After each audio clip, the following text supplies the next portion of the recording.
Did you see the body or anything? Yeah, he did. You said your friend. Oh, he's the one that busted me out. Adam was getting really angry from Harmony peeing in the car. I couldn't stop him from her. Where's your daughter so we can check on her to make sure that she's okay? Right now, I have nothing to say to you. Some criminals think they've outrun justice for good and vanished into ordinary life. But what happens when officers catch them so off guard that they don't even have time to react? My truck. It's okay. Okay, no, just 1 second. I'm still reading something. Hey. Don't touch me. Don't touch me. Don't touch me. It's not happening to me. These were the moments when cops surprised the shit out of the killers on the run. We begin with a case in which a hit-and-run driver leaves a cyclist injured on the road and flees, but officers are already closing in on a truth that's about to fall apart fast. Were you aware you were involved in a collision? A crash with a bike? Looks like you're limping pretty bad. I don't think you're going to be able to walk. Step out of the way. Stop. You're going to get tasered. On January 23rd, 2026, officers responded to a hit-and-run where a cyclist was knocked off his bike and dragged several feet, and the driver who hit him is already long gone. Sir, can we stand you up? See how you're doing. It's just a cut. So, a little tender. Yeah, my knees. Can you describe the pain to me that you're having when you walk? Is it like a sharp pain? Yeah, it's right in there. You feel like you need to go and get an x-rays? Or do you have anybody that could pick you up? I'm just around the corner. So where was she coming from? Which direction? She was sitting right here. She was sitting here, and where were you? I was riding it down here. So you were coming across, and then she pulled in and hit you from the side? She broadside. Okay. I was cutting across. She took off too. Looks like you're limping pretty bad. I don't think you're gonna be able to walk far. Yeah, that's the problem. My concern is it's going to get worse. So at the very least, you got to go get it x-rayed. I can probably go get it X-ray. So you just want to come with us? No, I want to get home is what I want to do. Are you planning to ride this bike home or? No, there's no chain. Yeah, it's going to be a refusal for now. I would have ridden it. If the chain was on, I would have ridden it. We'll get a refusal from you. If it gets worse, just call us back. I mean, we're literally right over there. Yeah, so. The cyclist refused medical transport just wanting to get home, but officers were already building a case that would lead them straight to the driver's door. Hello. Hello. What happened? I'm Deputy Lane with the Flagler County Sheriff's Office. Are you Lydia? Yeah. Okay. Is that your daughter's vehicle there? Yes. Do you know who would have been driving it this morning? I drive. You only drive it? Yeah. Were you driving this morning? Yeah. What happened? Something? Okay. Were you aware you were involved in a collision? Collision. A crash with a bike? You know anything about that? Like I said, I'm Deputy Lane with the Sheriff's Office. I'm investigating a hit and run. You have the right to remain silent. Anything Okay, I call my daughter because she speaks English very well, and you can speak because I don't understand everything, you know. I understand good. Okay. Do you mind if I come in with you? No, I come the phone. Yeah. Do you mind if I come in with you? Yeah. Okay. Oh, I need the dog. Oh, the dog? Yes. All right. I'll just hang out right here, all right? Officers arrived at the residence tied to the SUV and were met by Lydia, an elderly woman who claimed that she was the one driving. But something about her story didn't add up, and within minutes, that story started to fall apart. How many people are in the house right now? Is it just you? Is it your... Yeah, it's me, my son, my... what happened to something? You tell me because I worry, you know. No, what happened to something? Or? Yeah, I'll get to that in a second. I just got to read you something before I ask any more questions. To my daughter, she speaks English. What was your mom just talking to you now when you were talking in Spanish? Yeah, something with my car. Okay, well, what did she say about your car? That you're asking her if someone touched the car. Yeah, And I said, where's my car? Yeah, because I'm in New York right now. I'm actually driving right now to the airport. I got you. Yeah, so we're investigating an incident that happened earlier this morning. I got to read her Miranda rights. My mom hasn't driven the car. Okay, she hasn't driven it today? No, she has her own car. Okay, who would have been driving the Mazda today then? Well, I left it there, so people parked at the house. Okay, somebody So was driving it today. It was involved in a hit and run. Someone got into a car accident? Yes. Did she mention anything about that to you? No. Did she mention anybody driving it other than her? She told me just before she called. Ma'am, give me a second. She told me, ma'am, just before she called you, she told me that she drives it. But not today. No. I mean, she could drive the car. I drive this car, but not today. Okay. But she Because I have another car. Right. I'm going to read her Miranda rights, okay? Ask her again if someone drove the car. Okay, I have to read her Miranda rights so she understands that, you know, she doesn't have to answer specific questions. It's a part of my questioning. Okay. Okay. You're not like detaining her or something. Well, I'm investigating something right now. Ma'am, can you come over here? No. No, can you come over here? Oh, yeah, I'm sorry. Okay. I have to All right. I have to explain I'm going what to you're doing. okay. I'm gonna read it out loud, and if she has any Yeah. questions, she can ask you, and then she can ask me. Yeah. Okay. I'm asking if she understood anything I said. No, she doesn't. Okay. All right. Tell her what I just told you then. Okay. No, because it's this is really difficult because I'm always there to take care of stuff like this or doctors or you Okay. understand. So Well, it's difficult I need a verbal yes or no from her, and No, because she wouldn't be answering you correctly unless I'm there. Well, you can translate. Are you No, I still wanna understand. Are you still willing to speak to me though and answer my questions? Is what I'm asking. You're supposed to, no, because I can say I don't understand good, you know? The language barrier complicated the conversation, and Lydia called her daughter for help translating. But what came out next pointed the investigation somewhere else entirely. So, who else resides here with your mother? My sister and my brother. Are your kids here right now? No, my I think my sister's there, but she doesn't drive. She just has an ID. Okay, who is here right now with your mother? My sister and my brother. But Okay, your Yeah. sister and brother are in the house currently right now. Yeah, they're disabled. So here's what happened. Your car was involved in a hit and run. We're trying to figure out who was driving it. Okay, somebody was Okay. obviously driving it because, I mean, Yeah. there's proof of it throughout the county, and there's also fresh damage to it and camera footage. I'm just trying to figure out who was doing this. Okay. So now that we have your vehicle, it's going to get entered in as into a long form, and your insurance is going to find out that it was involved in a hit and run. Okay. And we're going to end up towing it because it's evidence in a crime. I understand. Oh, yeah. But can I handle it with the insurance? No, your insurance is going to find out that it was involved in a hit and run. Please stay out of the vehicle. Oh, okay. Okay. Your insurance is going to find out that it was involved in a hit and run, and they're not going to be too happy. So that's why I'm just trying to figure out would it Somebody moved it. would it maybe have been your sister or your brother that was driving it? So my brother, he has mental illness, but he does have a license to drive. Okay. But, mentally, lately, he's not all that well. With Lydia's story falling apart and a Miranda warning getting lost in translation, officers realized 2 other people inside that house could have been driving. When officers knocked again, it was the son who answered, but his calm didn't last long. Hello. Hey, Andrea. Is your sister home? No, she's away. But Your sister isn't here? Carmela? She's not here? It's just you? Yeah. Okay. no, there was no accident. Okay, were you driving today? No, I wasn't At all? driving. I was driving. Giudizi io non lo so. Okay. Can you stop, please? Oh, okay. Okay. All right. So you weren't driving today whatsoever. No, You weren't involved in a collision. no. Okay. It's not my truck. It's okay. Okay. No, just 1 second. I'm still reading something. Hey. Don't touch me. Hold on. Don't touch me. Hey, hold on. It's my property. Don't touch me. Just calm down. Don't touch me. It's my property. Leave. Andrea, It's calm not down. my car. No, If someone on the side, it's not my fault. Okay. Close the Andrea. door. I don't want to speak without Andrea. Close Okay, the door. that's okay, that's okay. Close the door. Just come outside. I'm gonna fire the department myself. No. Just No, come no, because outside. No, it's close okay. the door. Leave. Leave my property right now. Ma'am, can you step Leave my property right now. Calm down. Leave my property right now. I wasn't driving today. You For said now, on the leave. For now, it's I wasn't driving today. You said on the I'm asking leave you my a question. property. No, leave my property, Sir, come Leave outside. my property. Stop. No. Come on. No. Don't touch me. Ma'am, step out of the way. Se non do nothing. Calm down. You leave my property. I wasn't driving today. What are you talking about other things? You need to calm down.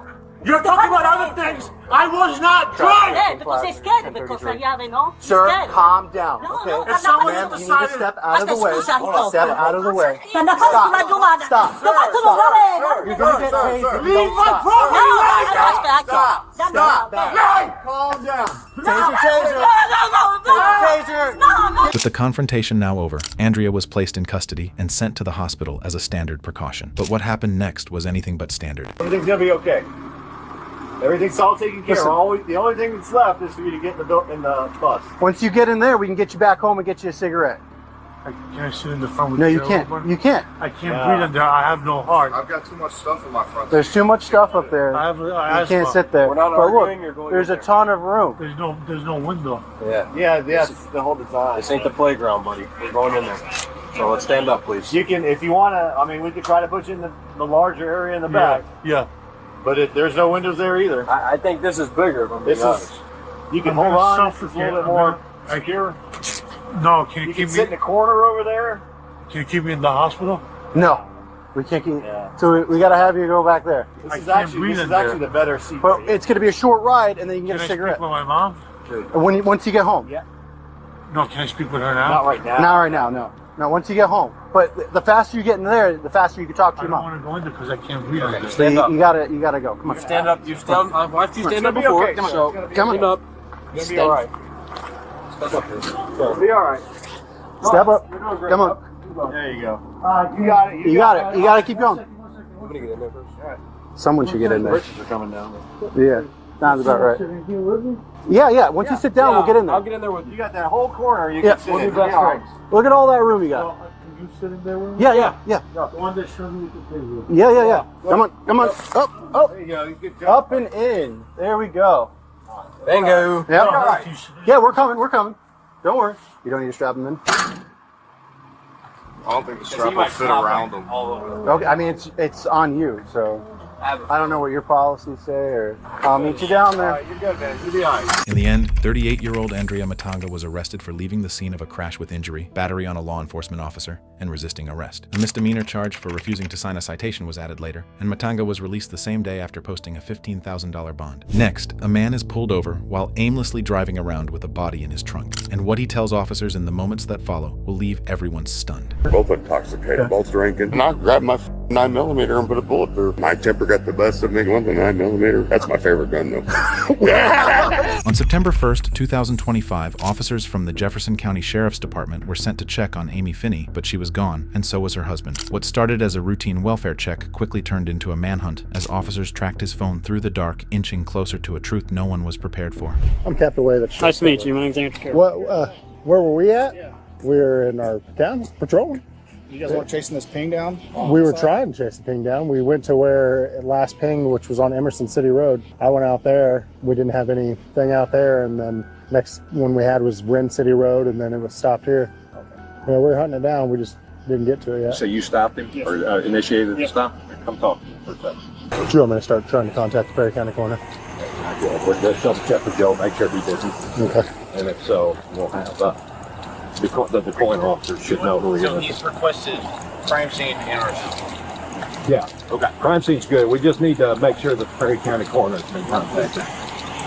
Good. Hey, what's up, bud? You okay? Yeah. You come with me real A quick? little tight right here. Well, we'll get them off here in just a second. I'm Detective Titzer. How you doing tonight? I'm Wes Finney. Okay, cool. We're just gonna walk down this way, Bubba. Dude, you guys were on the ball tonight, I'm telling you. I ain't gonna lie. Hey, all's Like- good. So here's the deal. Relax, brother. Everything's fine. I am relaxed, actually. You seem like a real nice guy, man. I Where you am. from? Mount Vernon. From Mount Vernon? All right. Let's go back to my car and we'll talk for a little bit, and we'll see what we can do about getting you out of here, dude. What do you do for a living? I drive a semi. Oh, my dad drives a semi. I've been doing it for 30 years. Can we switch out? Can I get your cuffs? Can we switch out cuffs real quick? These are a little bit tight, and I want to get State Boys their cuffs back. Please, guys. These are tight. Hey, just relax. Take some off, relax. I'm gonna handcuff you up front. We're just gonna you ain't gonna give me no trouble, are you? No. You seem like a real good dude. I am a good dude. Yeah. I just have a temper sometimes. That's all right. We all do.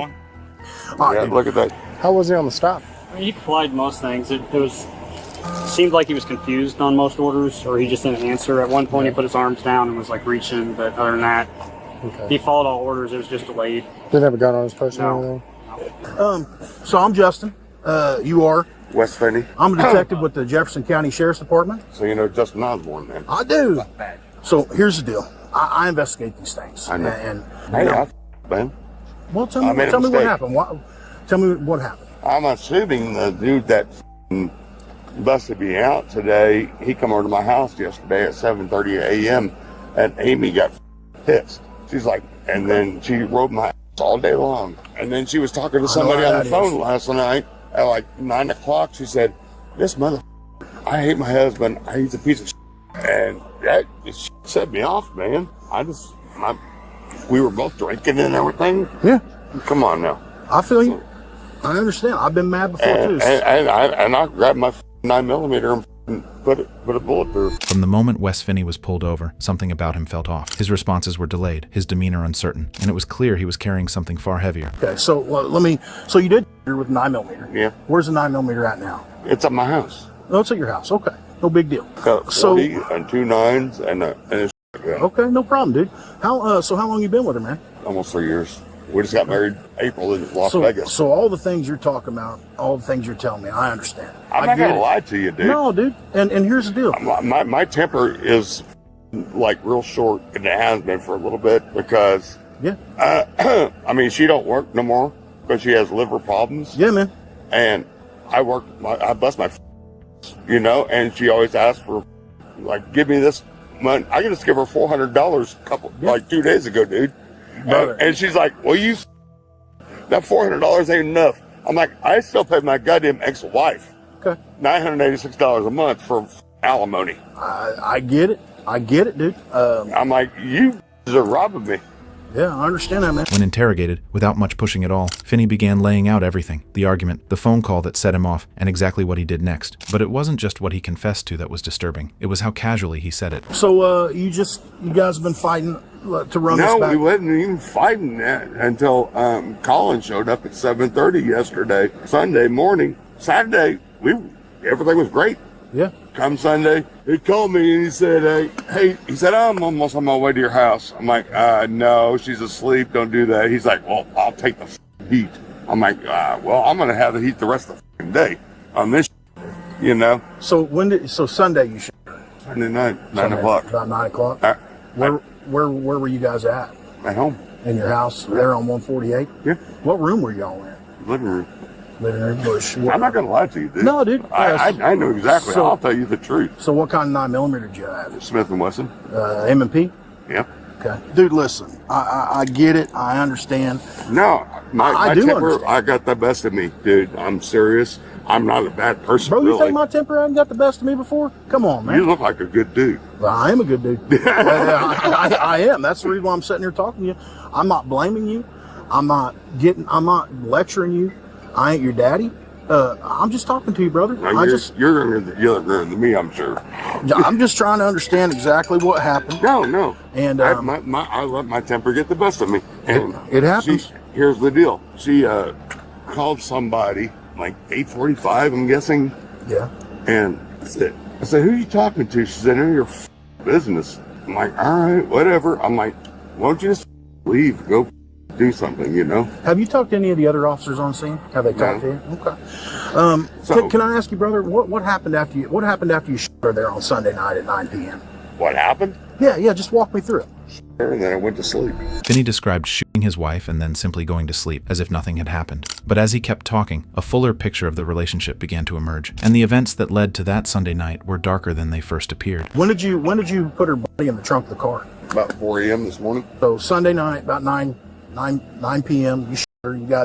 You'd had enough, right? Yeah. You shot her through the back with a 9mm. Yeah. Can you point where in the back you might have shot her? Yeah. I can't not tell you that. Okay, no But problem. obviously, it was an immediate death. Were you intoxicated when you shot her? We were both intoxicated. Okay. And then we were both drinking. Did you pass out, or did you just go to sleep and try to think on what you should do? A little bit of both. Okay. So you woke up at 4 a.m. Around 4. And you put her in the trunk of your car. Yeah. And where were you going tonight? No, I was just cruising around. You just cruising around? I didn't know what to do. Well, I was who does? confused. I was confused. Who would know what to do? You know what I'm saying? I was confused, dude. Yeah, that's all right, dude. That's fine. I would be confused too. Putting myself in your shoes, if I was in your shoes, I wouldn't know what the hell to do. You know what I'm saying? I read your rights earlier, and you clearly wanted to talk to me because I think you're a good person, and I think that you want to tell me what happened, dude. I just told you everything, man.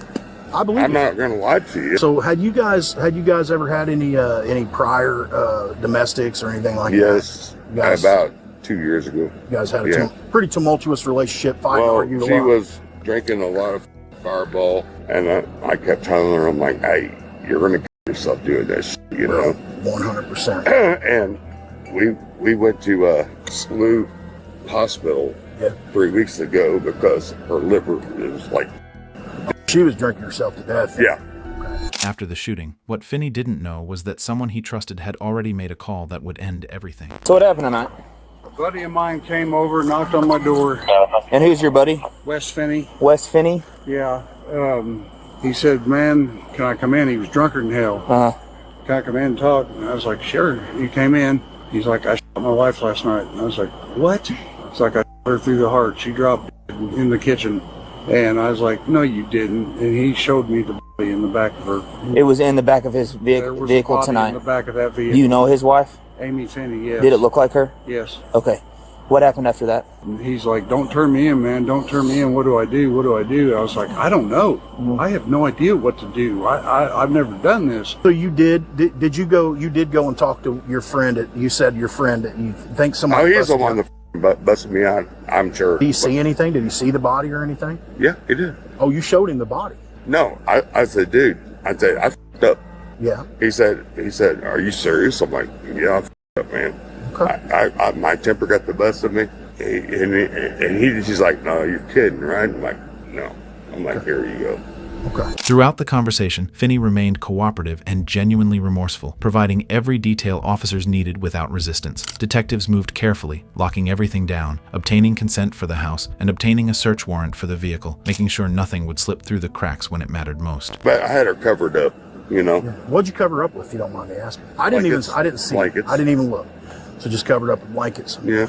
I get it. I understand where you're at. You're in a bit of a pickle. And I know. I think you're trying to figure out what No, happened. Did you just fly hot? You just got pissed, right? I got pissed. Have you always had temper problems? Well, my last name's Finney, so we all got temper Well, problems. you're Irish. Yeah, exactly. All right, man. I get you. I understand. Exactly. Hell yeah. I mean, if you don't notice by the pale skin and the red hair, I got a little bit of I that know. too, man. See, you look just like my son-in-law. Yeah, well. He's got red hair and pale skin, too. Well, so I know a little bit about that temper. I used to have red hair, but I turned gray at 51 years old. How old are you now, man? I'm 51. What's your full name, bud? John Wesley. John Wesley. John Wesley Finney. John Wesley Finney. Brother. And she wouldn't listen to me. Can I ask you something? Go ahead. Would you mind would you give us consent to go get the gun out of your house? If you want the 9mm, that's my favorite gun, though. But that's a $500 gun.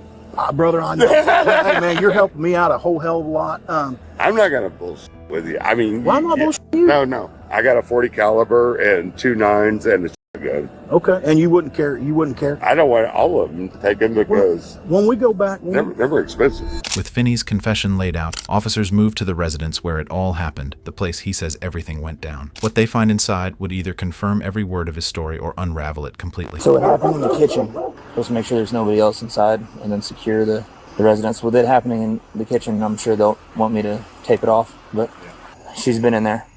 But he cleaned up really well, is what he said. We got on the front porch. In the end, John Wesley Finney was charged with first-degree murder in the case involving his wife, Amy Jo Finney, along with domestic-related offenses. Next, we have a case where a so-called father had been quietly outrunning the truth of his daughter for nearly 2 years. He never realized just how close cops already were to cornering him. For what reason? We'll get that to you in a second. Your daughter's alive? Yeah. You're sure? I'm positive. Harmony peeing in the car, and he repetitively kept punching her. In December 2021, officers from Manchester, New Hampshireers responded to a welfare check requested by a mother who hadn't been able to reach her young daughter in months, a daughter who was living with her father under a custody arrangement. After weeks of searching, officers finally found the father asleep in a parked car in a Manchester parking lot, with no idea that this routine check was about to unravel something far darker. Got 2 occupants pulled asleep. Gonna make contact right now. Show me your hands. Adam, you have anything on you? No. All right, come right over here. What's wrong? I'm just gonna pat you down, make sure you don't have any weapons. Put your hands on top of your head, okay? On top of your head. What's going on, though? Okay, what's going on? You got a couple detectives that are coming down to talk to you. Okay. For what? What's that? For what? It's like people are wondering where Harmony is. With Adam face-to-face with officers, and the one question that mattered already on the table, his answer offered nothing solid to hold on to. What came next would reveal a man far more rattled than he was letting on, someone who seemed to know deep down that the secret he'd been burying for 2 years was finally catching up to him. Because I'm not talking to police about nothing. I'm not under arrest. Right now you're being detained, yes. Not under arrest, but you're being detained. Okay. Any particular reason you don't want to talk to them? I don't talk to police. Hey, man, what's going on? What? Oh, wait. Am I under arrest? No, you're not. You don't have any warrants, sir. All right, I got nothing to say. Adam, right? Remember? Yeah. Do you remember me from the Elliott Hospital from a while back, man? Yeah, I got nothing to say. Right. So, hey, man, the only thing we're trying to figure out is where Harmony is, okay? Okay. So concern is that she hasn't seen you, right? You're not in trouble. Nobody said you're losing your daughter, right? So I want to make that clear. Where's your daughter so we can check on her to make sure that she's okay? Right now, I have nothing to say to you guys. But that's not what I'm just asking where Okay, she is. I have nothing to say. So you don't care if your daughter's okay or not? I do. I listen, I have nothing to say. Is your daughter... If I'm under arrest, you guys can arrest me. I'm not saying you're under arrest. Okay, I have nothing to say then. You just don't care how your daughter... I do. Obviously, I do. My kid. Yeah. About all my kids. Yeah, but other than that, I have nothing. I remember you talking to me about it at the Elliott, because when you were up there, you don't remember me, John. Yeah, I do remember. You do? Yeah. Okay. So I was there to help you out then. I know. I want to make sure you're doing okay. I know you do. I know you will. And I have a job to do. Like I said, you're not in any trouble. I'm telling you right now, you're not in any trouble. Okay. I care about how your kids are doing, okay? My job is to check on kids, all right? John, I appreciate that. I told you. I remember you from up there. I don't have nothing else to say. So why are you so hesitant to tell me where she is? Are you worried about her mom and like what she's trying to do? And I'm just not going to say anything else. Last time I said anything to the police, she came back, tried to trap me. I'm not saying nothing else. But here's the thing. You have custody of her, right? Right. So what would you be doing wrong if you have custody of her and she's in a safe place? You know what I mean? So you didn't do anything wrong. If you're telling me that she's in your custody, there's paperwork that says she's supposed to be in your custody, right? She's not supposed to be in mom's custody, right? Can't be in mom's custody. She's not in mom's custody. And she's not accusing you of doing anything wrong, but she's worried about her daughter. So how you guys work that out in court is up to you guys. But like I said, you have custody of her. You didn't do anything wrong because you have custody of her. So I just need to know that she's okay. If she's okay, I can say, hey, DCYF, she's fine. Like, we know where she is. We check on her. Cool. Like, that's the end of it. And I don't have to bother you anymore. You and your girl can go on your way as long as I know where she is and she's safe. That's all I really care about. I have nothing else to say, John. Like, that's it. Adam's refusal to give a straight answer was frustrating to watch, especially with his own daughter's safety on the line, and it only deepened the officer's suspicion that something wasn't right. And what he said next, swearing on his own life, only made officers trust him less. Can you assure me that your daughter's okay? Yeah. Do you know where she is? Yeah. Okay. Is she with family? Can you just answer me? I'm done answering the question. If you want to arrest me, arrest me. Adam, John, come on. Adam, I got nothing else to say. I'm not trying to arrest you, though. Did I tell you I was trying to arrest you? No, you didn't. But if you're trying to, all right. But I have nothing else to say. So if you're gonna arrest me after that, then arrest me. I'm not, man. I'm just trying to check on your kid. That's all I'm trying to do. All right. If you tell me she's with family or she's with like my mom, my dad, she's down in Florida, like all I need to know is that, and you're on your way, man. I just need to know she's okay. I'm not saying I'm going to take her and bring her to your ex. I'm not saying that. I just want to make sure she's okay. I promise you that. I know. All right. Well, like, I will shake your hand and tell you that, man to man, that is what I'm trying to do, is make sure your daughter's okay.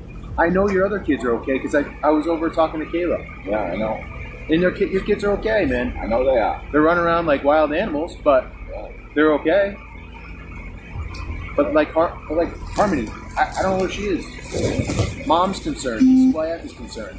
If you can get DCYF your back, wouldn't you want to do that? Like, do you want DCYF trying to track you down? I mean, I'll deal with DCYF, man. Like, I don't. But they're gonna ask you the same thing. Do you want to keep dealing with them? Whatever. I know you want to go, but I just want to figure out where your daughter is. Why is that such a hard thing for you? All right, so can we? If we're going, we're going. Like, if not, I have nothing else to say, John. And you say you're under arrest, man. All right, so I have nothing else to say.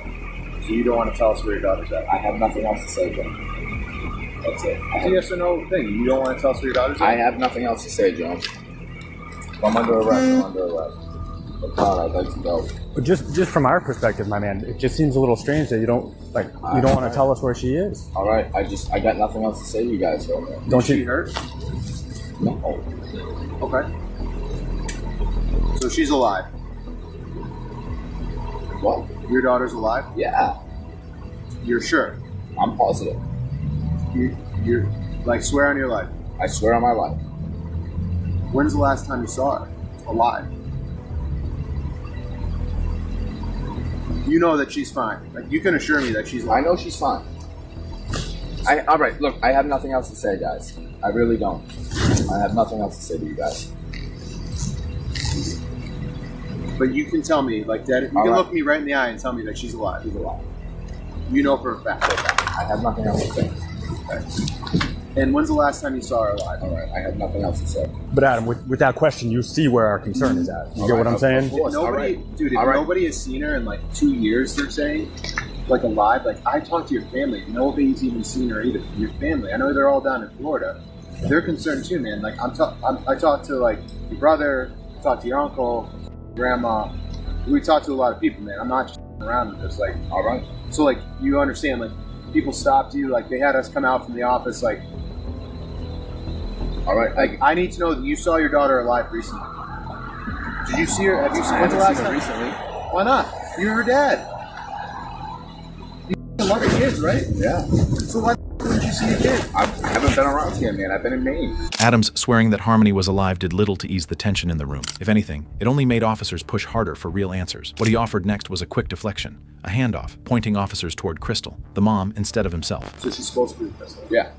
So if she's supposed to be with Crystal, where... Help me out. If Crystal screwed up, I need to know that. I don't know. I can't say nothing else. I have no idea. And you guys, the way you guys rolled up here on me, no, I don't. I'm like, look, John, I got nothing else to say, man. But if she's supposed to be with Crystal, I need some ideas of like what Crystal did to your daughter. You're telling me that you didn't. You're telling me she's fine, right? That's what you told me. Yep. Okay. You said that you've seen her somewhat recently. I guess. You know that she's not. I got nothing else to say, man. Are we going? Am I under arrest?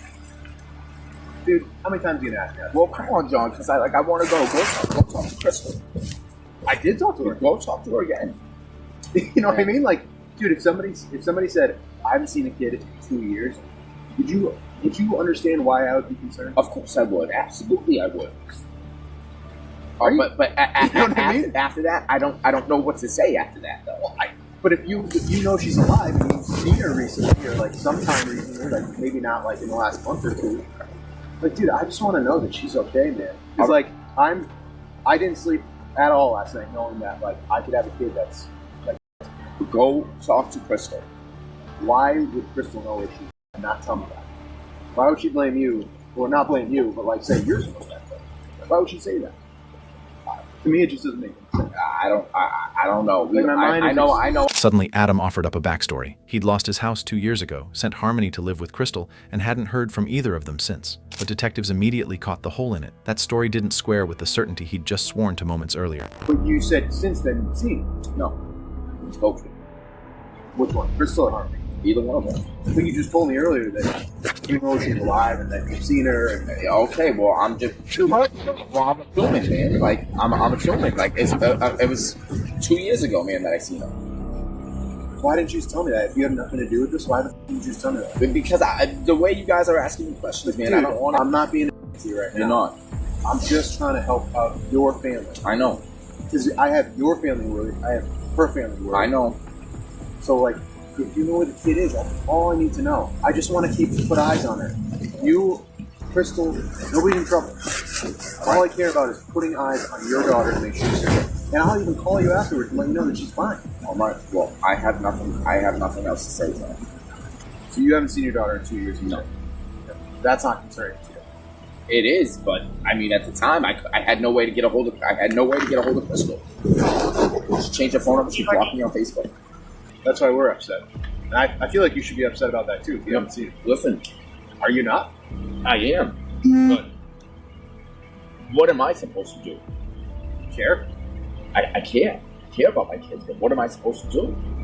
I don't know. Like, help us think of where she might be. Don't you want to know where she is just as much as I want to know where she's in? Like you should care more than I should. I do. It's your kid. It's my kid. I know. Right. So that's why I'm like, dude, you're not really showing that you care too much, or you just know something you just don't tell me. No, it's not that. It's just dude, if my kid was missing 2 years, like I'd be the first one to start kicking doors down. And I think if you knew somebody hurt your kid, you'd be ripping their head off. Right. That's why I'm saying, like, up until right now, I had no idea she was missing. So that's what I'm saying. Like, Yeah, it just doesn't make sense to anybody. Like, my mind is exploding. With neither parent able to account for Harmony's whereabouts, the case officially became a missing child investigation. Running out of leads, detectives turned to the one person who had lived alongside Adam during those 2 years, his wife, Kayla. And what she revealed would change everything. I asked to go to Burger King. You asked to go to Burger King? Yes. And so, at some point, did he begin driving the vehicle? Yes. Was that before or after he repeatedly struck Harmony? After. What was Harmony doing at that point when he started driving the vehicle? She was crying a lot. She was crying a lot? Yeah. And she was making a weird noise. Was she saying anything? No. Adam was getting really angry from Harmony peeing in the car, and he repetitively kept punching her on the way to Burger King, and there were a couple red lights, and when we were at red lights he would go over the driver's seat, like in between the passenger seat, and he was just punching her repetitively in the head. Told her to shut up, stop crying. It was like I can't even describe it. It was like a moaning kind of noise, but crying. It was just weird. I can't explain it. I put my arm up and said to stop, but he looked at me and he gave me this look that was like evil. It's his crazy eyes. I didn't like it, and I couldn't stop him from her, because the look that he gave me was scary. I was scared.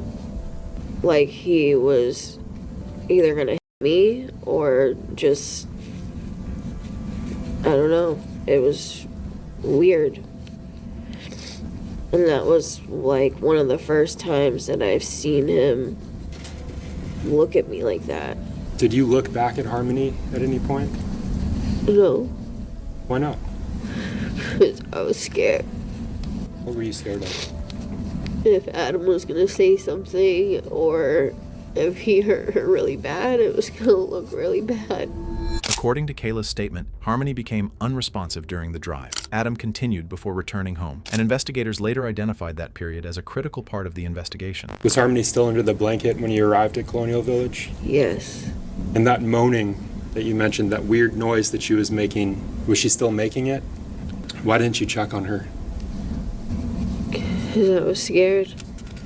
When you arrived at the Colonial Village parking lot, when you arrived back there, what did you and the defendant do? We got high. When did you realize that Harmony had passed away? When Adam was trying to wake her up and she didn't reply or anything.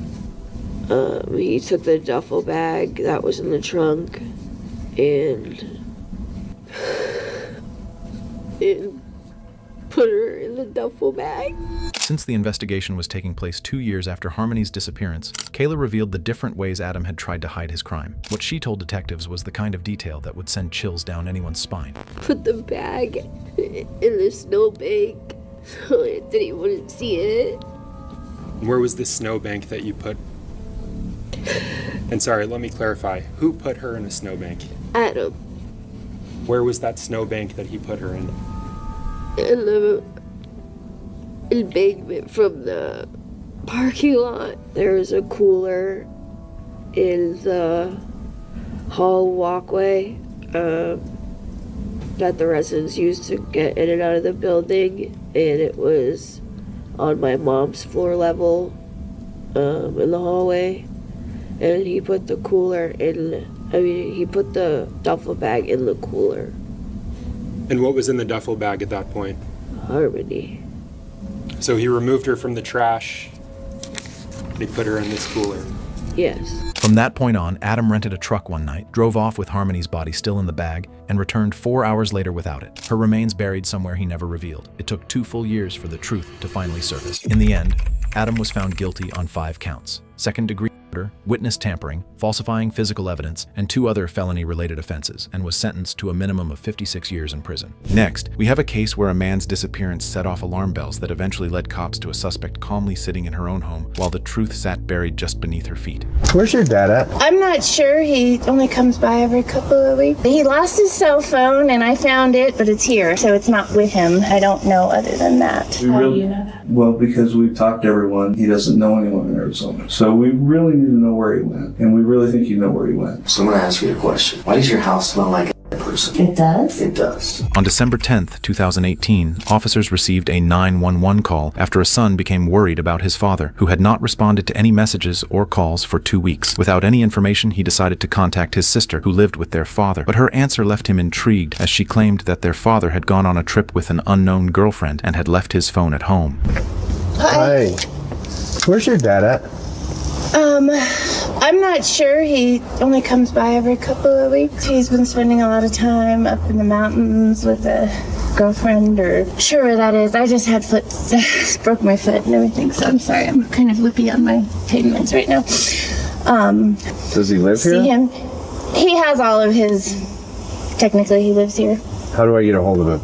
He lost his cell phone and I found it, but it's here, so it's not with him. I don't know other than that.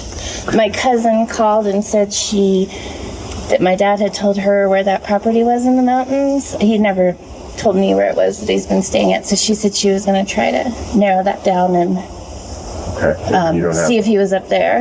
You don't have an address or? I don't even know the girl's last name. We're not as close as you'd think we were living together, but he just kind of comes by in between. Well, why would your brother and his brother be worried about him? Because he hasn't called them because his phone's been here. Mm-hmm. So they said that he normally texts and stuff like that, and I told them that this is the 4th time he's lost his phone. So I don't know. Okay. To me, it's not that big of a deal to not hear from him for a couple of weeks, but for them, I guess they talk to him more than I do. So, I don't even know if there's anything I can do to help the process, since I don't know where that property is. Do you mind if I come in and check and make sure he's not here?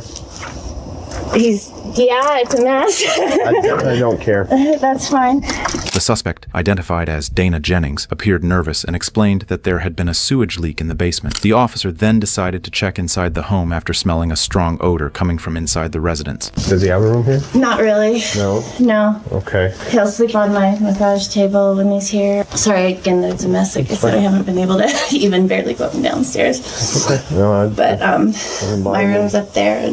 Okay. But he usually doesn't even spend the night. He just comes by and picks stuff up and takes off. Do you mind if I go down and look? You can. Sorry. It's like okay. I said, toilet overflowed. I did my best to take care of it. I'm here by myself. So. It happens. How does he usually get to where he's going? He has cars, but he asked me to have my friend that's a mechanic come by and pick up 2 of them to work on. I've been here a lot because of my foot, but other than that, I'm not normally here a lot. I'm usually working and doing stuff, so I don't have a ton of answers for all of these questions. And since I've seen him, it's been 2 weeks since I've seen him, so it's not that big of a time gap for me. But the last time you saw him? 2 weeks ago. It was the 11th or 12th. Did he get picked up or did he drive? He got picked up. But my brother said he's not going to believe anything unless he hears my dad's voice. And I said I don't have any control over that. And my brother said he was going to keep calling the police until he heard my dad's voice. And I don't know. Okay. And I've been dealing with the poop water and my foot. So I've been a little distracted. But okay. All right. Well, I guess if he shows up, have him call. Do you have should I call somebody specific? Have him call his brother. Okay. And call the police department. Yeah, the last pilot mail he picked up, I left him a note saying to call my brother, but I don't know if he did it or not because he still didn't have his phone. But okay. I'll leave him a note to call his brother. At this point, there was not enough evidence for the officers to conduct a thorough search of the house. Inside, they initially did not find anything unusual, and a missing person report was filed. However, days later, Dana's brother presented evidence suggesting that their father believed he was possibly being poisoned by his own daughter. Despite this, it took another month for the police to obtain a search warrant for Bill's home. I'm gonna go upstairs. I mean, it could be decaying sewage, but whew, it's a lot stronger up here. Yeah, so this was over more piled in clothing when I was in here. So basically, the reason we're here is there's certain members of your family that are really upset that they haven't heard from your dad, which has got my lieutenant on my butt about this. Okay. And so we're trying to figure out where Bill's at. And we've got some information, and you have some information, and we need your help to kind of get to the bottom of this. Okay. So why don't you tell us what you know, and we'll tell you what we know, and we'll try to figure out where he's at and get to the bottom of this. He got really mad and quit his job a while back, and long line of workaholics, so he was home and miserable. And so he started taking on a bunch of projects. My dad's dependent on me to make the mortgage payment, and he just kind of got where he didn't know how to say no to anybody, and he started hanging out with a couple of women that were a lot younger than him and enjoying himself again, and kind of leaving me notes saying, I'll be gone for a few weeks, not sure when I'll be back, and taking off. And I know both locations don't really get good cell phone service. And so I think he's been enjoying himself instead of feeling obligated to things. And he hasn't cared about the house as much. He's been telling me to just take care of stuff. Dana Jennings was taken in for questioning, as there were reports filed against her. Investigators closely observed her behavior. When asked why she had not informed her family about her father's disappearance, she claimed there was nothing to worry about. However, investigators noticed that she smiled during nearly every question, something unusual for someone who had been living with a person missing for days. I'm trying not to put a lot of pressure on him. He gets if I do. And so, I mean, there's been some communication, and like, I leave money out for the rent. He's asked for that to be in cash so he can go and take care of those things, and, seen evidence that he's been by the house. So I'm not worried, because I go to bed and next day, the stuff outside's been moved and the projects have been changed, and the money that I left's gone or whatever. So it just kind of seems normal behavior to me. It doesn't seem terribly different. We did kind of have a conversation about me wanting more of the house and me paying more of the house payment so that he could, because he hasn't been home at all. So we talked about him just, staying at his friend's house more, and me paying the whole rent, mortgage. And if you don't mind me asking, what'd you do? How'd you hurt your foot? Slipped on some mud and smacked it against. Yeah, I kind of went sideways, and that part of my foot has bothered me before, so the muscles were already weakened, so they didn't hold like they should when I was trying to regain my standing. Does your dad have a cell phone with him? No. No. Do you know where it's at? It was at the house. I've been trying to keep it charged, so if he comes back, he can take it. But I don't remember right now. We've been moving everything around so much with the basement. Like, some of the stuff that's normally in the basement is upstairs in my room and stuff like that. So I'm not sure right off where that is. As the investigation progressed, the police were not convinced by Dana's explanations. When questioned once again about what had happened in the days before her father disappeared, Dana claimed that he had been behaving strangely, something that the other son had not reported. Is that normal for him not to have a cell phone with him? I mean, we were all kind of attached to ours, He's been losing it more lately. And just telling me, I don't have it with me, so if you need me, I'll be back tomorrow or whatever. And he hasn't seemed quite as attached to it as I just assumed it was, that he was enjoying the person he's been staying with. But to leave it this long is a little peculiar, but Is this like normal behavior for him to do this? Or? A little bit more than what he normally does, but it hasn't abnormal enough for me yet. And plus I've been distracted with my foot and stuff. Sure, so, but it's a little bit more than normal, but it's been growing to this, I guess. Like he's been getting more and more distant and gone longer and longer and that kind of stuff, and complaining more and more about just wanting to do his own thing and not to be dependent on by everybody for money and for labor and stuff, that he just kind of wants to enjoy himself. And it doesn't seem extremely abnormal or crazy to me or anything like that. So my brother called me, but that was, and he just was asking if I'd heard of him, and he said that my dad hadn't responded to a couple of texts and that he was worried, but it didn't seem like it was going to turn into this. We want to. Does he have to be found if he doesn't want to be? I mean, if he doesn't want to call his family, does he have to, or am I going to continually be talked to by the police until he does? Or in the middle of the investigation, investigators received a message from one of the officers reporting that a body had been found inside the house. It was Bill. Without a doubt, the investigators now needed to intensify their questioning. Dana showed constant nervousness when they began pointing out that the information she had provided did not match other witnesses' statements. Well, like I said, we're trying to figure out where he's at, and that's the end result that we're trying to find out here. Okay. So the more information you can give us, and the more you can help us out about, his behavior and that the more insight you can give us into his life, the easier it's going to make our task to finding him. Okay. We've done some checking, Okay. and we know he didn't go to Arizona. Okay. Okay. And we How really, do you know that? well, because we've talked to everyone, he doesn't know anyone in Arizona. Okay, so we really need to know where he went, and we really think you know where he went. All I know is Martha in Arizona and high school friend in California. Okay, well we've talked to everybody, and he doesn't know anybody in California. His friend in California doesn't live there anymore. And Martha, I mean, We've talked to Martha. yeah, Martha hasn't seen him since the 2nd of December. that's right around when he came and got the rent.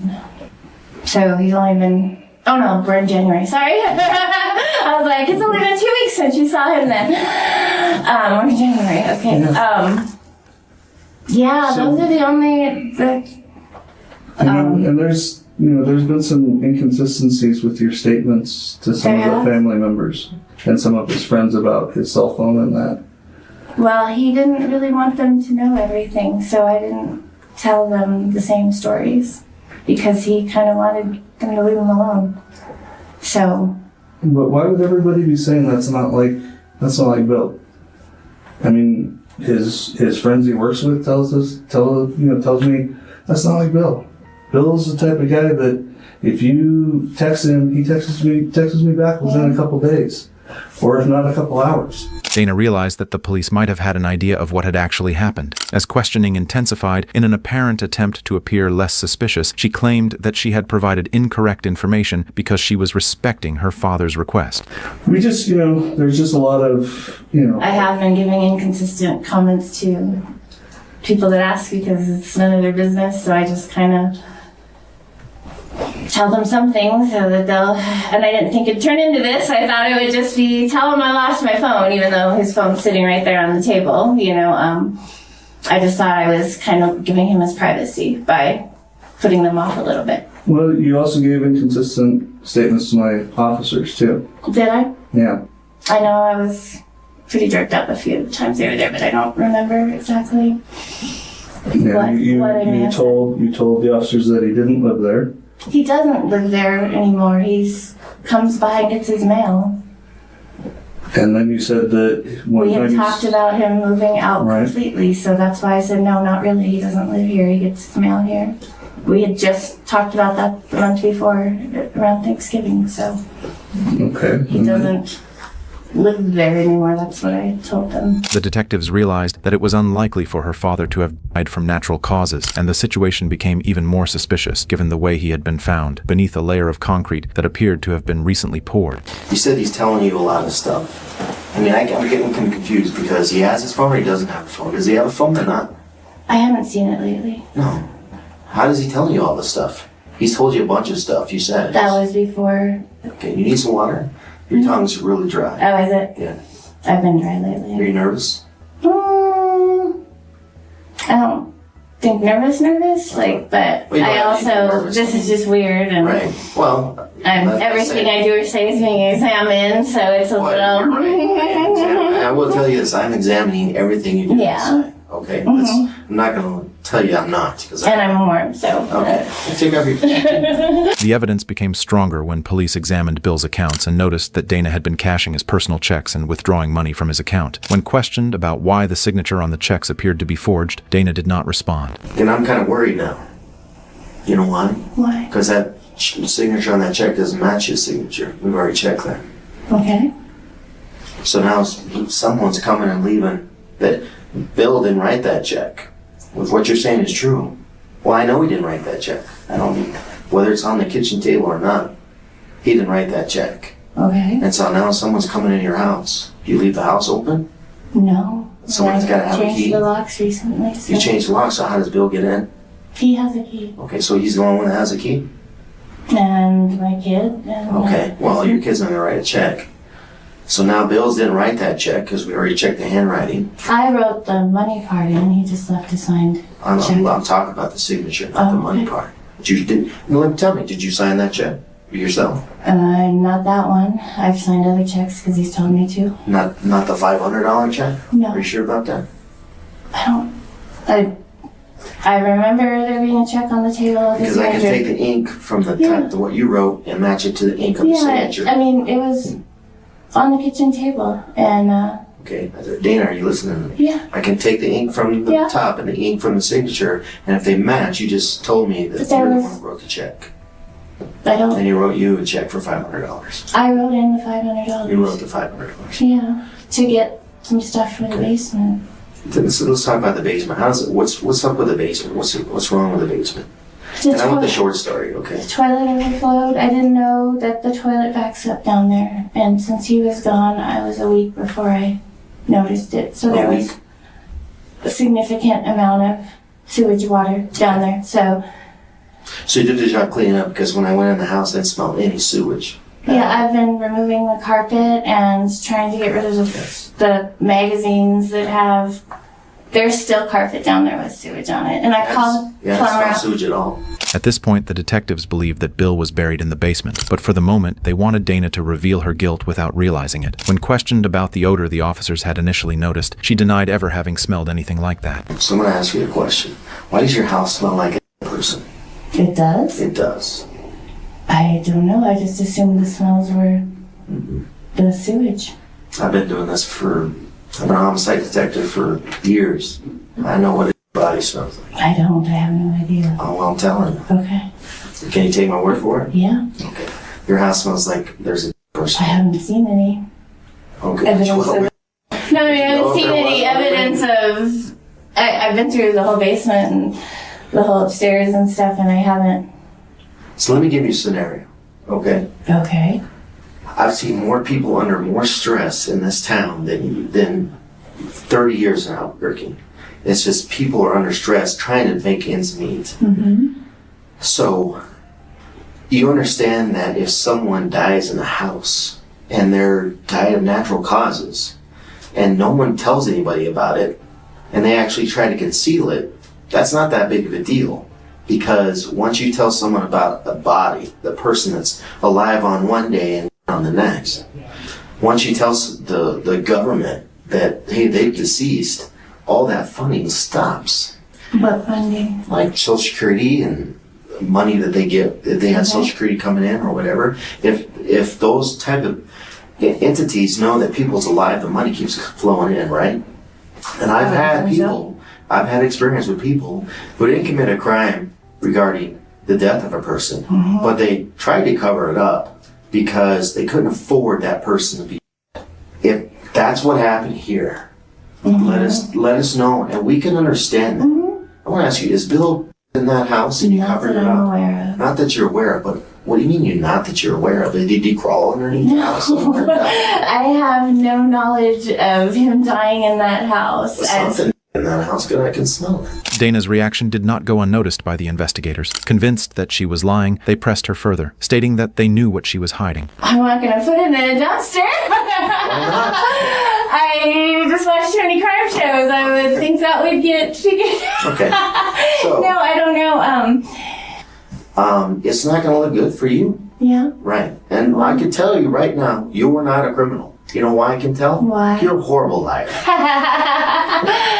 All right? Okay. So, I know that you haven't been totally truthful with Detective Payne here because I know by body language and by statement analysis that you don't want to give us the entire truth. And I'm trying to tell you that you probably need to trust me because I know more about this than you do. Right. I know more about the process than Right. we both do. Okay. So you need to trust us when we tell you, if we find the body of Bill later, which we will, and you stick to the story that you got right now, well, I kind of lied to other people. He had his phone. He doesn't have his phone. I don't really remember. Then we go to the district attorney's office where I talked to him. I'm like, well, Dana said she wasn't aware if Bill was in the house. Well, geez, he's been gone for, it says December 8th or 9th. You would know if Bill was in that house. It's telling to me that you said, I'm not aware if he's in the house. Because that's an equivocal statement usually made by people trying to conceal something. And that's science right there. Okay? So what are you trying to conceal, Dana? I'm not trying to conceal anything. sounds I like just feel like I can get trapped in if I say he's not and you say he is and Say what? I didn't say he was there. I know. I'm telling you. I've been psychologically with my whole life, so I'm not trying to between my religion and my dad and everything else, so I've learned not to get myself trapped in something. Watch how this works, okay?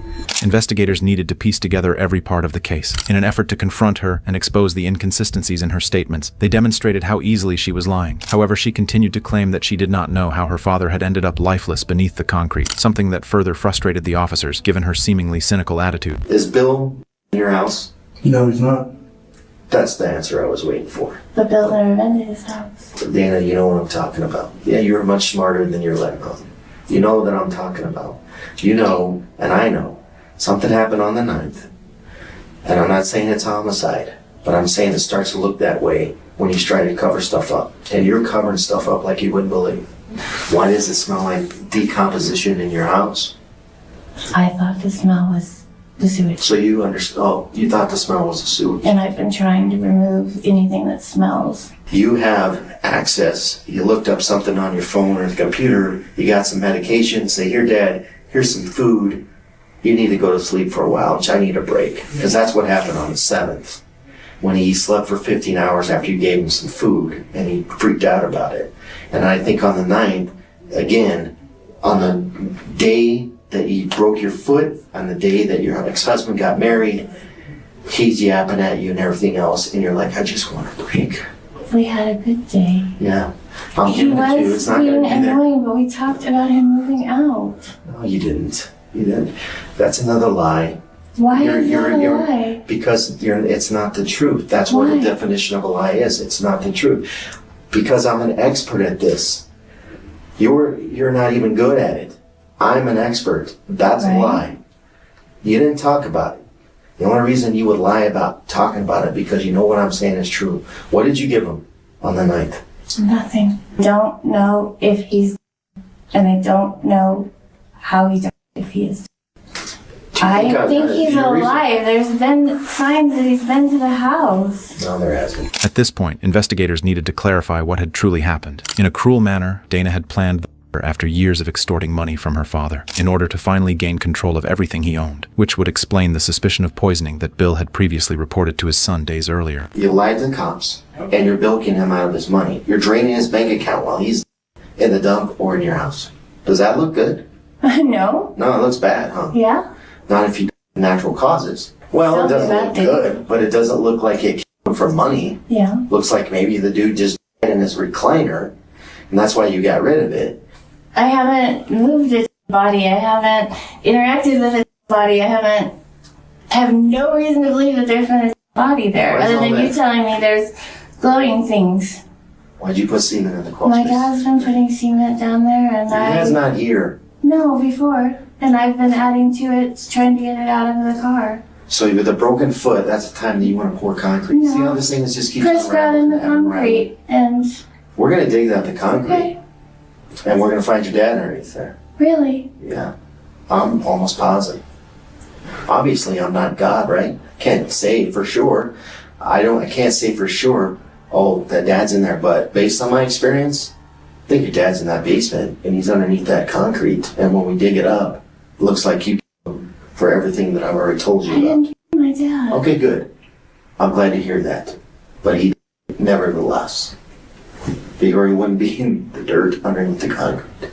He's moved. We know something in the basement. It got moved from where the recliner was to where the new cement is. And now they're in the process of digging that cement up from where they just... I'm guessing this is where I need to ask for an attorney then. We found the body in your house. At this time, you're under arrest for concealing a body. You need to stand up. You need to stand up. In the end, Dayla Jennings was charged with first-degree murder and sentenced to life in prison. Next, a 57-year-old man is pulled over on his way home from work, completely unaware that what begins as a routine traffic stop is actually the end of a 35-year manhunt for a killer. New Year's Eve 1984 going 1985. January 1st, early morning 1985. It's found dead on the side of a road. I have irrefutable evidence that you're there. It's because you're afraid that somehow we'll find out that you're responsible for her death. We already know that you are. This has been 35 years ago, right? This has been 35 years that you haven't had to face this. How did you eventually kill her? I think it's strangulation. What do you use? On March 18th, 2020, officers from Pensacola, Florida, investigated a case that had occurred more than 35 years earlier. Over the years, the investigation led to a suspect who was believed to have participated in the murder of a woman on New Year's in 1985. Using advanced technology, officers were able to track down the man's location and went after him until the moment of his capture. Hey, good. How are you doing? I'm Officer Earhart with the Pensacola Police Department. Do you have your license on you by any chance? Thank you. Registration? That's okay right now. Because of the virus and everything, do you mind talking to me outside? Okay. We'll just step right back here to my car. That way, you know, the contagion and all that kind of stuff. How you doing? Yes, you do. How you doing? Miss Wells, you're going to have to come with us. We're going to be bringing you down to the police station, have a conversation. These two officers will be taking you down. Okay. Right. Sir, we'll discuss it when we get down there, but you're going to have to get into the car with them. Let me get your keys for you. Yeah, I'll get your keys for you. The victim was identified as 23 years old Tanya Etheridge McKinley. One New Year's in 1985, Etheridge had left a bar, but a few hours ago she was later found on a highway. During the initial investigation, only one DNA sample was recovered from her body. However, due to the lack of forensic tools at the time, the police were unable to identify a potential suspect. But in 2020, when the case reopened, the investigation pointed to a first suspect identified as Daniel Wells. In the mid-80s. Do you know a girl named Tanya McKinley? Tanya McKinley, no. Who was on Milton High School? Tanya McKinley. I knew a Tanya. Or Tanya Etheridge? No.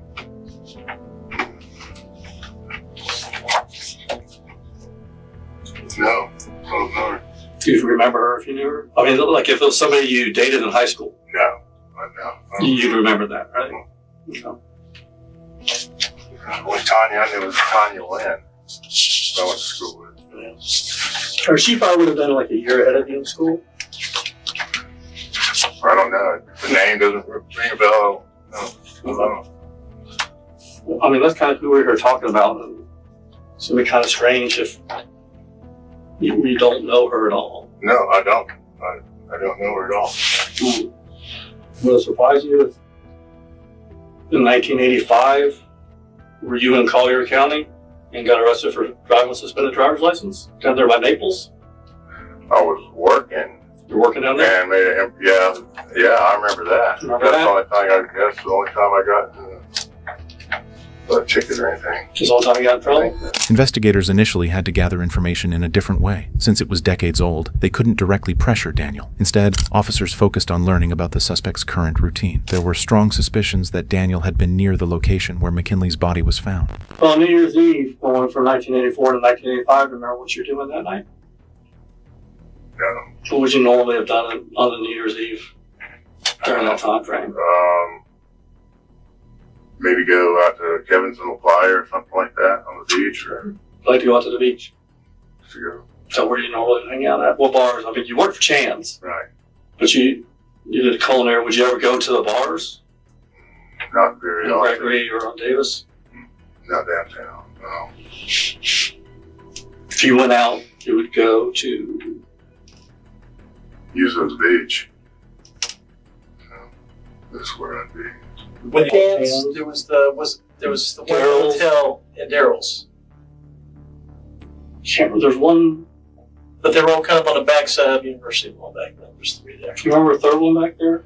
You remember Daryl's and Chan's? I don't remember Daryl's. You don't remember Daryl's? They're in the very back there. Remember Bennigan's? Bennigan's is the other place that's back there that we'll go to. At this point, Daniel claimed he couldn't remember which bar he had been at on New Year's Eve, yet he admitted he was in the city that year, a detail that aligned with witness statements placing him at the very same bar McKinley had visited that night. What would you picture yourself back then doing as a thing?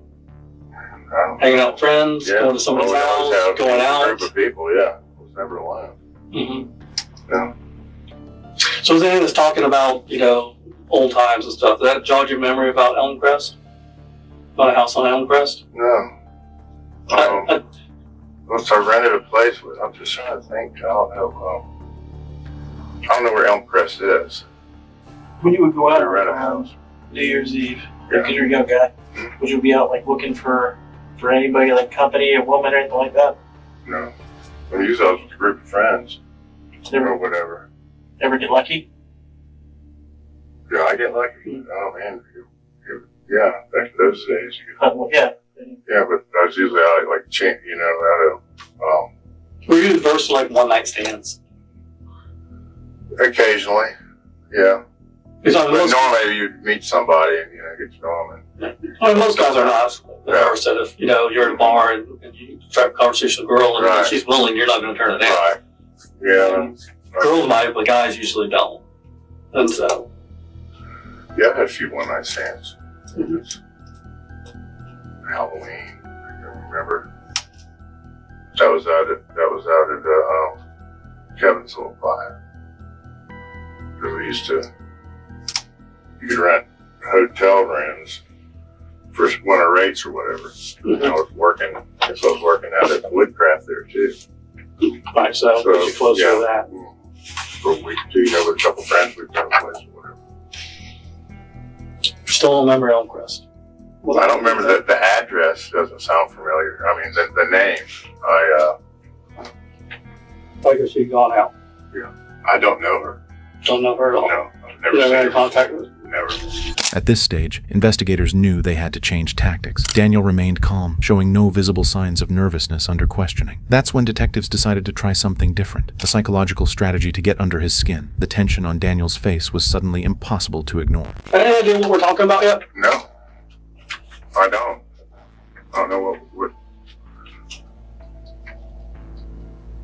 I don't have any idea what you're talking about. All right, let's cut the chase. So that young lady that showed you a picture of. Right. New Year's Eve 1984 going 1985. January 1st, early morning 1985. Okay. Was found dead on the side of a road. And I have the evidence that you're the one that's there. Oh. I have irrefutable evidence that you're there. I'm not doing all this on a guess. I I'm hear you, not but doing all this I don't know. on a hunch. Dan, Yeah. telling you were there. I wasn't there. The kind of crime shows or just news stories about crime or stuff like that, cold case files, anything like that. No. Do you know about DNA? Yeah. DNA is actually just as positive, but not more positive fingerprints. Right. So I can prove to literally 1 in 700 billion chances you were there. That's where we're at. I'm not asking you. Right. Okay? We're not asking you if you're there. Honestly. I don't. I mean, it doesn't. I mean, Dan, it it's has been been a one-night 35 thing. years. Yeah. It's been 35 years. This is the first time you've probably talked to the police about this. I'm sure of that. Yeah. Right? Have you noticed anything unusual for the last couple of weeks? No. Nobody around you looked unusual, seen a bunch of police cars for no reason? Nothing No. like that? Felt like somebody was following you? No. No. What would happen? The thing is that your DNA is at this site, right? On this person. It is nobody else's except yours. There's no other explanation. Right? It can't be a possibility of somebody else's DNA. Your DNA is at this scene. Dan, I get this is your life. This is probably freaking you out a little bit. Right? But listen to me. There's a story here, right? And either you can choose to give that story about what happened, the chain of events that led to what ultimately happened as to why we're here. And you have a part to play in that. If you don't, it starts to look pretty bad as to why you're not explaining it. As investigation continued, the initial strategy failed to produce the desired results. Daniel Kept insisted on the version of events investigators did not want to hear. The tension inside the interrogation room began to rise. With every word, the suspect remained uncooperative, and detectives no longer held back in applying pressure. I've never hurt anybody in my life. That's what's. I mean, I've had one-night stands and stuff before, but it's like. Have you had a one-night stand with her before? No, I don't know her. I'm telling you, I cannot recognize her. I don't know the name. Dan? It's like you went back to school days. The only reason you're not telling us that you know who she is because you're afraid that somehow we'll find out that you're responsible for her death. We already know that you are. That's No what I'm way, trying to explain man. to you. Just listen, right? This has been 35 years ago, right? This has been 35 years that you haven't had to face this, right? And all of a sudden, one day you're at work, you run your work day, everyth's fine, you're on your way home, all of a sudden you get pulled over an hour later in this room and we're telling you this. It's a shock. And totally normal human behavior to be defensive about it. Nobody wants to admit, much like you sat there for a while and didn't want to admit that you had exposed yourself and masturbated women. We had to go through this whole process where you're like, nope, oh, well, yeah. Well, I did a little bit while I was peeing. And she said something, then I said something. That was it. Oh, wait, no, there was another time. We went through that whole process with you, right? Right. We're starting it over again. But we're going to end up in the same place. Because we're not here by accident. I'm being honest with you. I don't really like playing games. According to information, the investigation had started 2 weeks prior to his arrest, and from that moment on, officers had been watching Daniel's every step. Across the table, detectives spoke with calculated calm, making it clear they were aware of his presence at the crime scene. Yet Daniel refused to break, stubbornly denying that he had ever been with McKinler that night. This was not gentle. This was not an accident. And if you're going to let the evidence tell a story, it paints a very ugly picture. Your opportunity is to soften that, because we understand there are other dynamics that go on. We're open to the fact, because we've heard it time and time again. We don't go into anything with a closed mind, because there's been too many times we go in thinking one thing and we walk out thinking something totally different, because then we hear the other side of the story. That's how we operate from experience. But I'll be honest with you, right? That's all I can do with you. We're following you because we need DNA, right? So we have DNA from the scene. Week and a half, 2 weeks ago now, on your way into work, you threw a cigarette butt out the window. There's a way, actually, you're on your way up to a shop, I believe, on Halifax, and you're driving from the shop up Pace, and there may have been a police car behind you. And then all of a sudden that police car stops and blocks all traffic right behind you. Remember seeing that? Mm-hmm. Do you know what you did just before that? You threw your cigarette butt out the window. And I was in that police car. And there's two FDLE agents right behind you. picked up that cigarette butt, we submitted, it came back as a match. So we know that you were at the scene. That's not a debatable fact. I'm just. Yeah, you're blown away. Well, it's just I don't know someone I had sex with or what, but I have never hurt anybody. It's what I'm saying. It's blowing me away. There's a couple different ways to look at it. At this point, the mounting pressure was enough to trigger the first signs of confession. T, he suspect, admitted that he may have spent the night with the victim. However, Daniel carefully framed it a lapse in memory, claiming he wasn't sure it had really been her, a calculated ambiguity that only intensified investigators' frustration. 1995, I mean, right. This was a pretty big deal back then. It was in papers a lot. It's on the news. I don't remember it. So how? I mean, I'm just. How can your DNA end up with her? Unless we had sex, that's the only reason. I don't know. I'm not asking unless. I'm not asking you to theorize. I'm asking you to tell me because you were there. How did your DNA end up with her? I was with her, I guess. I was with her. I guess, and I'm not trying to. But I don't remember her. I don't remember the name, the face means. I don't remember her. Yeah. But if you're in and out partying or something like that, I mean, it happened pretty regularly. So, would you think, like we talked about earlier, that there's after 35 years, there's lots of things that are kind of vague in memories, except for the specific life events, like in 1986, right? 1985, excuse me, when the space shuttle blew up. I know exactly where I was standing when I heard it, because that's a significant event in my life, right? So you get significant events in your life that you remember exactly where you were, right? What you were doing when they happened. Don't you think that if you had sex with a girl, you were out partying New Year's Eve, you met a girl, you picked her up, you were in the car, right? You had sex with her, and then the next morning on the news, you find out she's dead. You'd remember that. I would, yeah. Yeah, I would remember it. So that's the most. But I mean, I don't know. It's like I don't know. That's the most innocent scenario I can give you. Right. So you remember if you had sex with a girl the next day, she was on a newspaper dead. Even if you didn't know who she was. You'd remember the next day when they put her picture in the paper 2 days later, oh my God, I was just having sex with her 2 nights ago on New Year's Eve. I guess I would remember if I'd seen it. I'm just trying to throw some logical stuff there. Dan, I'm trying to help you out here.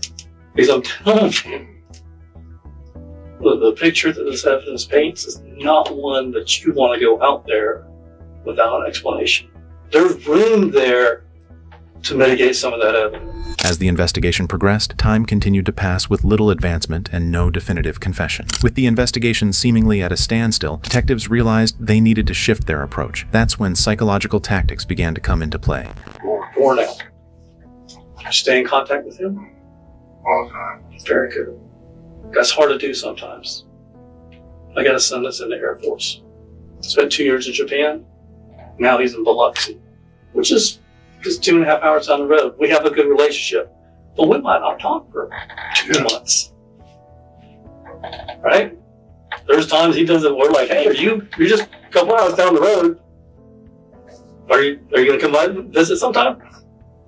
Because it's easy to lose that when there's a distance. But you and Morgan still have a good relationship. Yes, a great relationship. She ever come here and visit? When was the last time you came here and visited? About a year ago. Did you ever go out there and visit? I haven't been there since he's been there. He lived there from Kansas City. And, does his mom live out there? She moved out there, yeah. Okay. She moved from Kansas City. So we're not really talking so much, you haven't had a great relationship with your sisters for the last several years. Your mom and dad have passed. Right. You got an ex-wife. Do you have a relationship with her? Or is it just like... She calls. Does she call you? Is it about Morgan, or is it just... No. Well, I told her. We have got a great relationship with his mother. Okay. My second wife, she would call. That's good, though. Check on me, see how I'm doing. That's good. That's healthy. That's probably helped keep you level the last several years. Right? At this point, detectives turned the conversation toward Daniel's family, questioning how his loved ones would view the truth if it came out. For the first time, something his expression shifted, as if the mention of family had unsettled him. I haven't known you before this. but you don't seem like a cold-hearted person. I'm not. I mean, I don't. So I would think it appears to me that you care what people think about you. Yeah. That's why you're embarrassed about me. Not really. I mean, to a certain extent. I mean, I think we're all like, I'm not going to change who I am to satisfy people. But your image to Morgan, especially what you do, how you look to Morgan, is important because you're a good father, right? And you want to be a good father to him so that he grows up and is a better person than you are. Right. I think that's all our goals as parents. My kids, I want them to grow up be a better person than I am. And I'm sure that's what you want. I feel like you're the type of person who want that for Morgan. Sure. Yeah. I'm telling you, very near future, right? When the story comes out and the details of this come out, if it goes out without explanation of what happened, right? Your story of what happened, it is going to be clear to Morgan that you're responsible. And without an explanation on how it got to that point, he is going to be left to fill in those blanks just like we are. Something happened. For this time, the tactic was effective. The defensive wall Daniel had built around himself began to break down. Within minutes, the truth started spilling out. I was with her and stuff, but I didn't give her a ride home. And there was a group of us. Oh, God. Because I guess she lived over in St. Richard County or something. But Bobby Hicks and a guy named Ralph James, they were with me. There was a group of people I went to school with that were there. And we did have sex in the parking lot. Other than that, well, no, actually, in the house, I guess, too. That's where John and the guest lived. Is that the house on Hillcrest? I guess, yeah, that must have been. You know, so that's the address I don't recall. But I would stay with him every now and then. Was he out with you that night? No. He wasn't. Those are the guys they were. And came by the house. And they left with her. At this moment, Daniel no longer tried to hide what happened. At first, he attempted to suggest that others might have been involved, but soon, Daniel admitted that after an argument, something terrible had happened to McKinley, describing it as some kind of accident. And she wanted a ride home. And we went by my house. And we had a few drinks and stuff, and it just escalated from that. She hit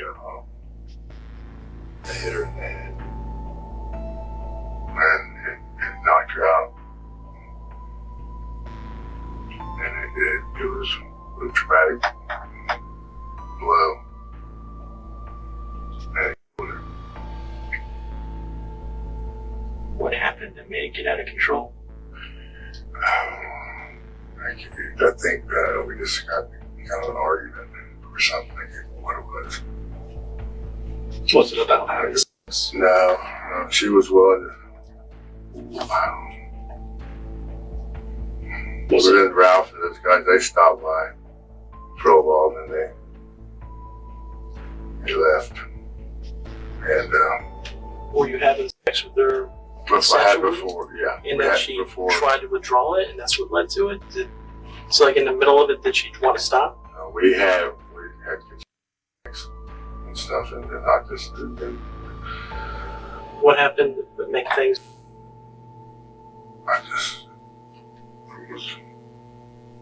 Was it something she said? I don't know. I mean, can we be real here? Did she like comment on your sexual performance or something? No.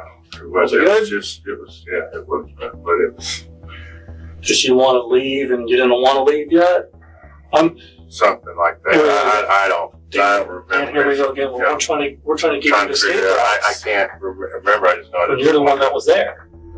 As the full truth emerged, investigators no longer needed to challenge Daniel's words. Instead, they methodically laid out the evidence that confirmed the horrifying reality. The cruelty of the accused was deeply unsettling. No remorse, no justifiable motive. In a moment fueled by emotion, he had ended the life of Etheridge McKinley. You said you hit her in the head. What'd you hit her in the head with? It was a cutting board. Cutting board? Yeah, like a wooden block. Wooden block cutting board. At your house. The one on Elcrest? So, you were just staying up there with Pendergrass? And that's where this happened at. Was anyone else there? Earlier there were some So you guys say- there, but then it was later on in the evening and stuff like that. So Bobby and Ralph came over there while you were there with her? Had you already had her there then? Yeah, once. Once. And then, So then they came over, they hung out for a little bit with y'all, had some drinks, and then they left. And then you said we y'all- got kind of into a little bit of an argument or whatever, and from drinking and stuff. It just kind of got out of hand. So you think of cutting board, you're in the kitchen arguing? I was standing in the kitchen and she was Yes, in the bedroom, right? Right. Oh, yeah. And you said once, so there was a second time. Was it after you hit her? Yes, it was. So you hit her, you said it was a fatal blow. She was unconscious at least. So then you had sex with her a second time while she was Well, unconscious. not really sex, but I didn't. You tried. We had sex a bit, and it was like I was couldn't believe what had happened. And I couldn't get her to respond. Daniel's actions did not stop there. With the victim unconscious and defenseless, he continued without hesitation, revealing a disturbing lack of humanity toward a woman who was completely vulnerable that night. I think I just took her down the road. You think? I took her down the road. And what? In my vehicle. And which vehicle? I don't know what I was driving in. I think it was my Ford. I think it was my truck. The same one that you got the ticket down South Florida. I don't know if I had that truck down there. That was a company truck. So you think you had a pickup truck? Yeah. Where'd you put it? Just on the side of the road. I mean, in the truck. Bed, cab. Passenger seat.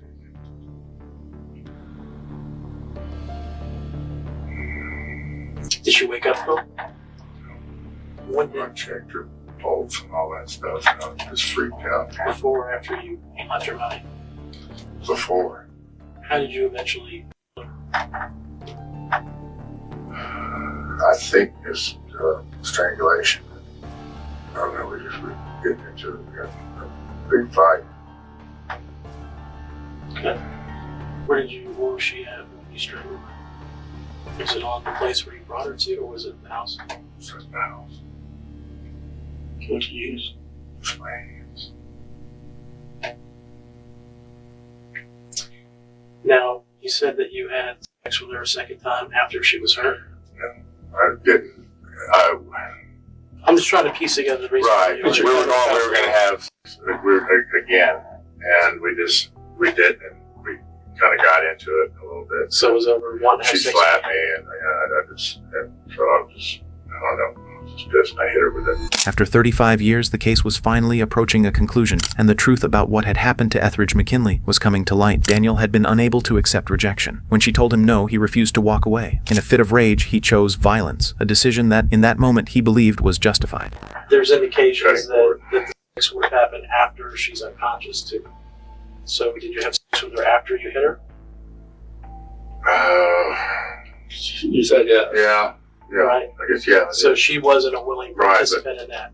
But that's what the argument was about. That led to that. Second time. But then you realized she really wasn't conscious. Right. And it's like. So you kind of lost interest at that point. Which was kind of annoying. Yeah. So, I mean, it kind of made me think that maybe the argument was that you wanted sex again, she didn't want to. That led to the argument, that led to her slapping you, that led to you hitting her in the head, and then you had sex with her again.